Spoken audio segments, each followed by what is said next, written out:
Her ser vi vores færdige spil, umiddelbart, om vores dertilhørende kode, hvor vi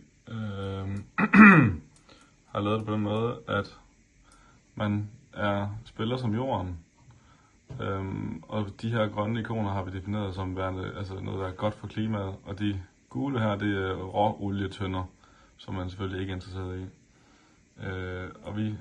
Det fungerer så på den måde, at man skal samle 10 af de grønne her for at vinde spillet, og hvis man kommer til at samle 3 olietønder op, så har man tabt. Og det er jo sådan noget af det, som vi definerer hernede. Hvad der skal til for at vinde, og hvad der skal til for at tabe. Og hernede har vi gjort sådan så, at de alle sammen spawner på random steder.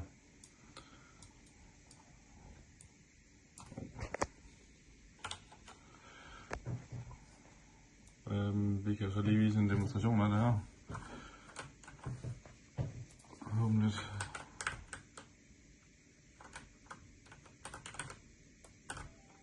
Så vandt jeg. Og vi kan prøve igen, hvor jeg taber.